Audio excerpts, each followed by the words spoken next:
My mom chose my toxic stepsister over me and kicked me out. Now, I got engaged, and my fiancé's company dropped her husband. She blames me.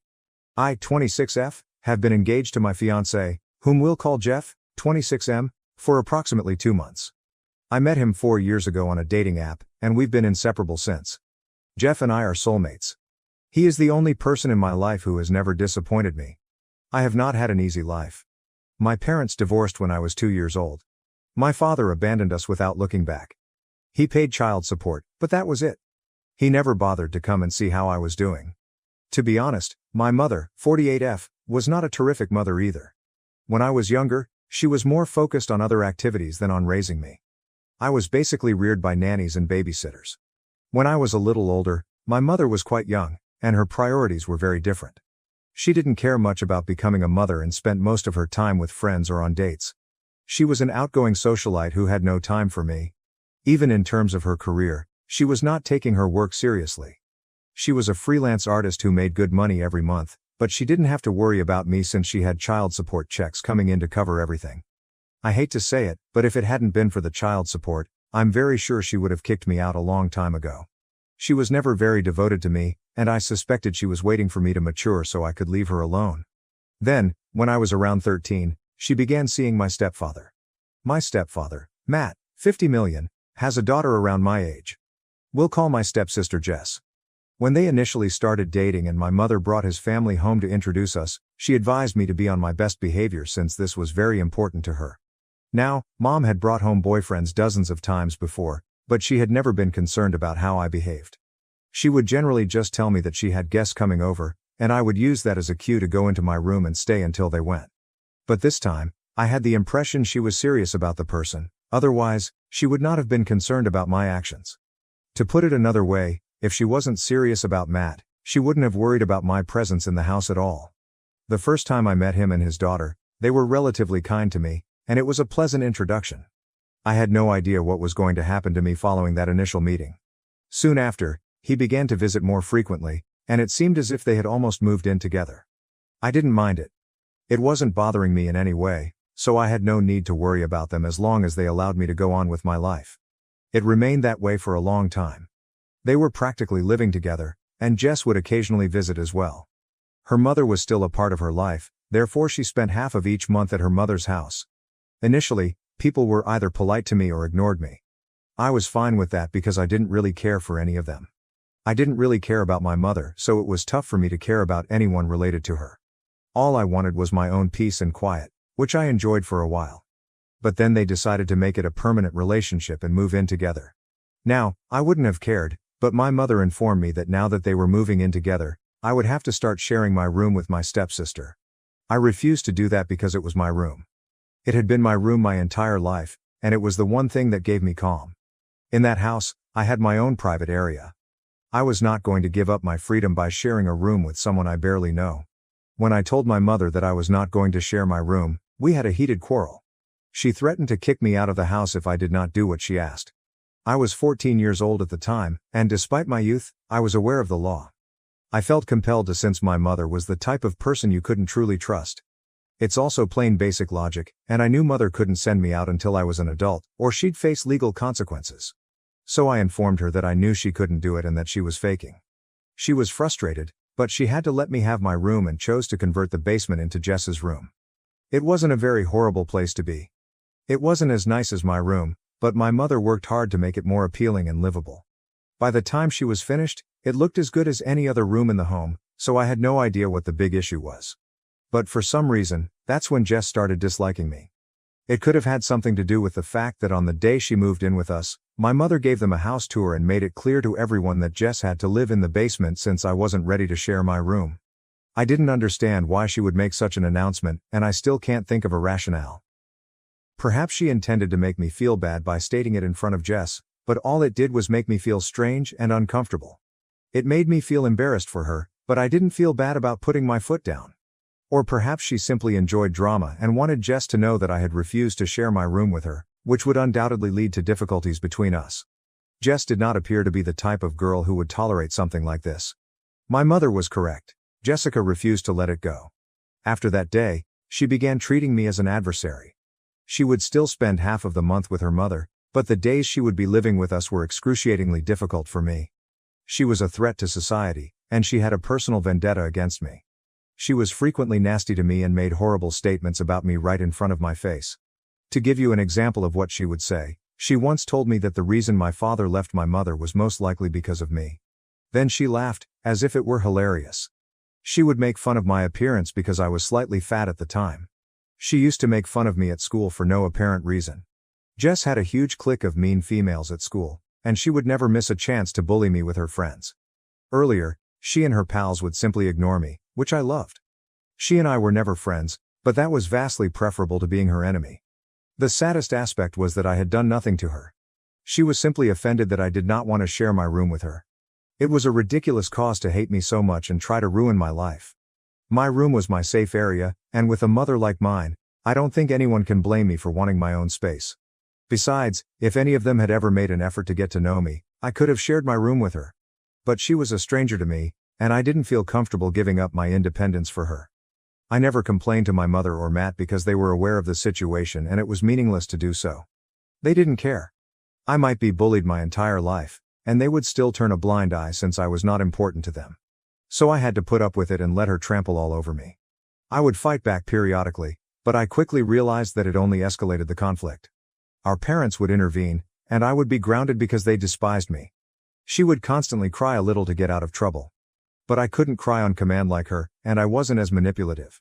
So I'd be the one who was punished for my poor behavior and advised to start treating Jess like a sister, while she got away with it and I had to face the consequences. It was a miserable place to grow up, and I despised my existence. So when I was finally kicked out around my 18th birthday, I was relieved more than anything else.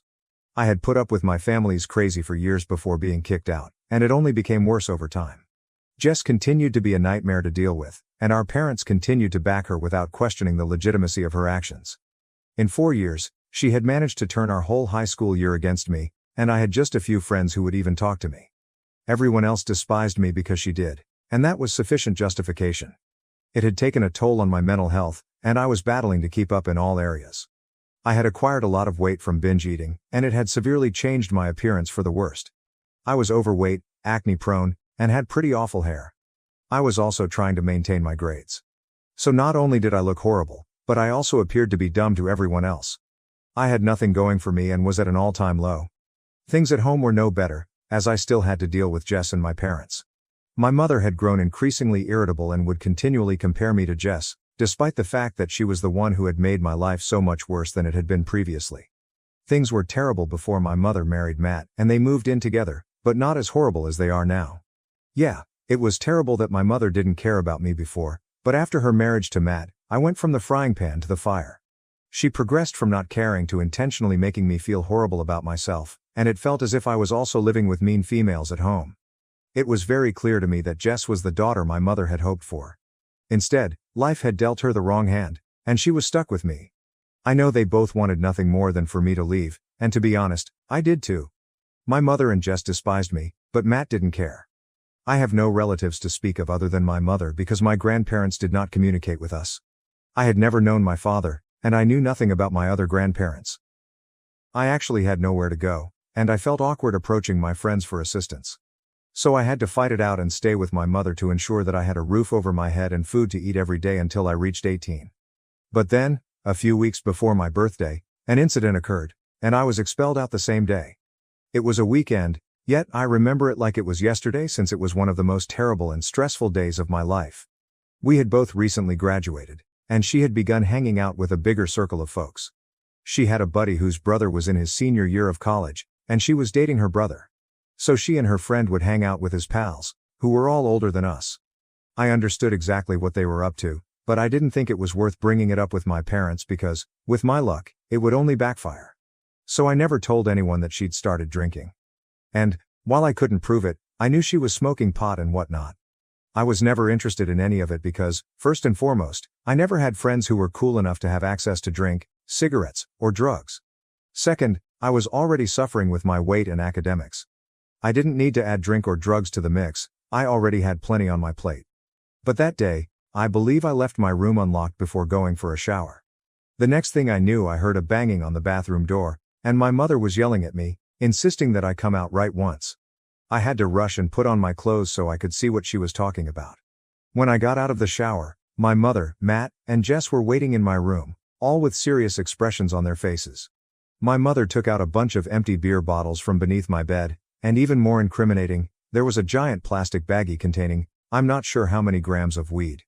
My parents were unaware that it did not belong to me or Jess. I believe she had planted it in my room when I was not there and then informed my mother. They began flipping out and yelling at me about what a terrible person I was.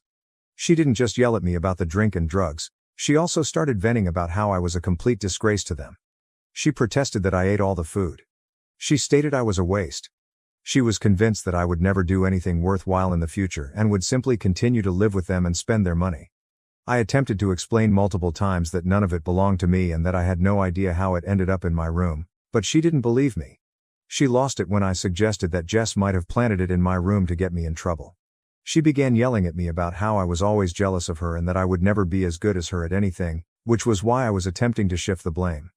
I was crying uncontrollably by that point, but she didn't seem to care and proceeded to rant at me. After some while, she stopped shouting at me and told me I needed to leave. I had no idea what she was talking about, so I asked her where I was heading. She told me she didn't care where I went, she just wanted me out of the house because she was tired of dealing with me. When I refused to go, she threatened to call the cops on me. She added that because I was almost 18, they would treat the drug allegations very seriously. She informed me she did not want an addict living with her and consuming all of her money and resources. I had to watch out for myself now since she was tired of pretending to be a happy family with someone who deserved nothing. I was pleading with her not to force me out because, while I wanted to leave, I knew I had nowhere to go and didn't have enough money on my own. But my mother didn't care. She informed me that if I didn't leave within that day, she would phone the police and report me herself. I was surprised that she could be so cruel, and even more so that neither Matt nor Jess complained about it. They were literally going about their day as if nothing was happening. After a lot of crying and begging, I finally started packing my belongings. I would gladly choose to live on the streets over being arrested for drug possession. I finished packing by the evening, and as I left the house, no one said goodbye, and I never looked back. I went to the park and sat on a seat for a few hours, but it got pretty cold. So I decided to go over to a friend's apartment and spend the night there, hoping they would let me. I went to my best friend Amy's house and asked if I could stay with her for a few days. She already knew how my parents were, so I didn't need to explain much to her. When I told her about what had happened that day, she was horrified. She said her parents could help me if I allowed them. I'd always urged her not to tell anyone about how my parents treated me, including her parents, because I wasn't sure if anyone would believe me. I guess I felt awkward revealing these sensitive information about my life with others. But that day, she compelled me to inform her parents, who were as appalled as Amy was. They called my mother and attempted to speak with her, but it didn't help, and she was quite unpleasant to them. So they recognized that talking to her would not make things any better. Then they did something for which I am grateful beyond words. They promised me I could stay with them for as long as I needed to and that they would assist me. They were wealthy, so money was not an issue, and Amy adored me, so she was willing to share a room with me. I spent the following few years living with them and attending community college, which was the only place I could get accepted due to my poor grades. I began working and accumulating money to buy my own place, but Amy's parents made sure I never felt pressured to leave their home and made me as comfortable as they could. Then, roughly 3 years ago, I finally acquired enough money to move out. I was proud of myself, and I was also grateful to Amy and her parents. I honestly could not have done it without them. Even on the day I moved out, they were the ones who helped me settle into my new home and informed me that I was welcome to return whenever I wanted to visit or even live with them. That was the turning point in my life. By then, I'd shed a lot of weight and my health had improved significantly. I felt and looked better. I was also generating enough money to support myself and had put in enough effort to improve myself. So I decided to start dating as well because I wanted to marry someday and needed to start searching. I met a couple of guys before Jeff, but it usually fizzled out before it could get serious. After meeting Jeff, I fully understood why. It was because Jeff and I were intended to be together, whereas the other guys I met before him were only there to have fun. When we first started dating, I had no idea he was wealthy and the heir to his father's firm. I just liked him because he was humorous and cute, and he appeared to like me as well.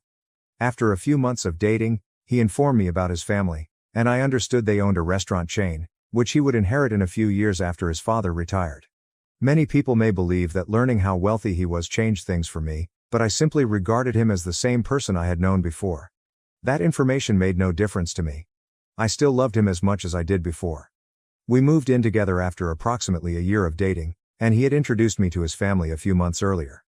Everyone in his family liked me, and we got along great. Everything was absolutely perfect. So, when he recently asked if I wanted to marry him, I knew the answer right away. We've been engaged for 2 months now, and things are going great. But then, around 2 weeks ago, I got an email from Jess. We haven't spoken in almost 8 years, and I haven't heard from my family since I was kicked out. I had no idea why she would contact me now, especially to make amends. I believe enough time has passed, and neither of us cares enough to try to mend the problem anymore. So when I received that email and understood she was reaching out to me to apologize for all that had happened in the past and admit that she had been a complete nightmare, I was perplexed. She admitted to placing stuff in my room to get me tossed out since she disliked me for no reason.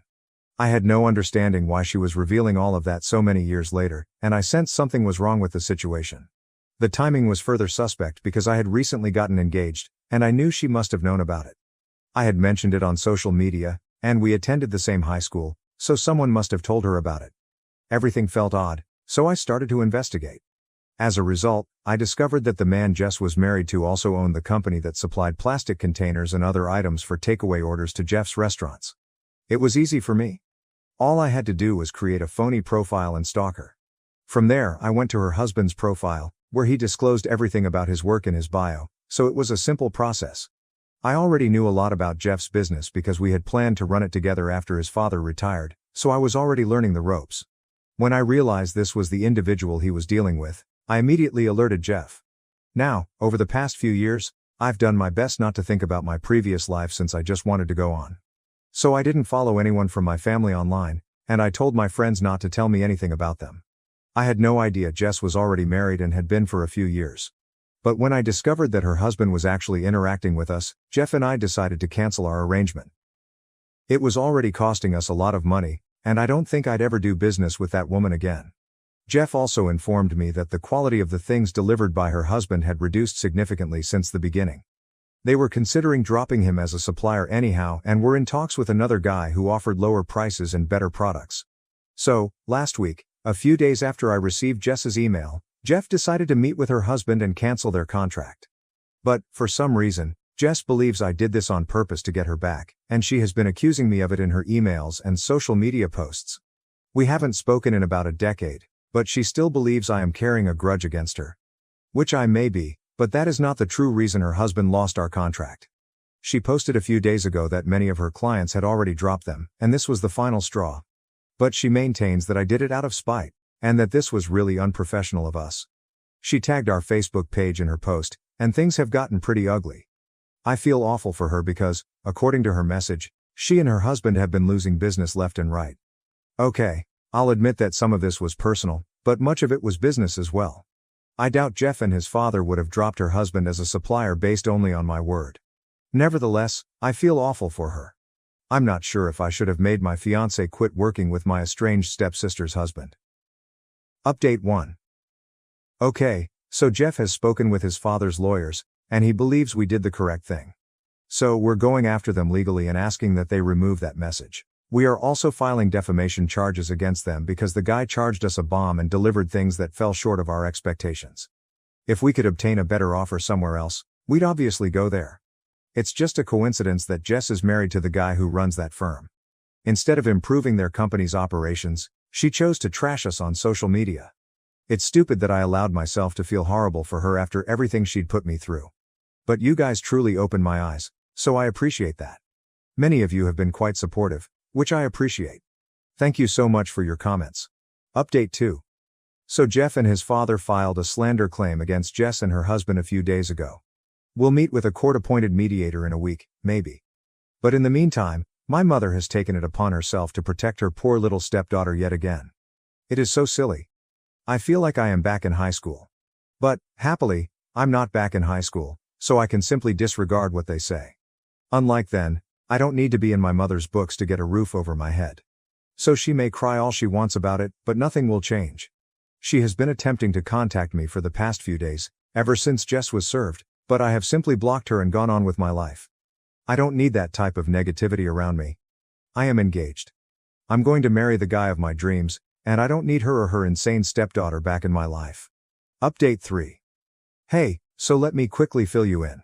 First, we won the defamation lawsuit. It wasn't even that difficult because my father-in-law's lawyers are absolute sharks, and they killed her and her husband. So, maybe they'll focus more on their business now and meet their clients' expectations. They had to pay for what they stated, and we were able to strike an agreement. So that's over, and we can finally devote all of our attention to preparing our wedding. It's quite thrilling, and I can't wait to get married to Jeff. As previously stated, he is my soulmate, and I have waited a long time to find someone like him. Now that I have him, I will never let go. Thank you for watching. If you haven't subscribed yet, please do so and hit the notification bell to stay updated with more shocking real-life stories happening around you.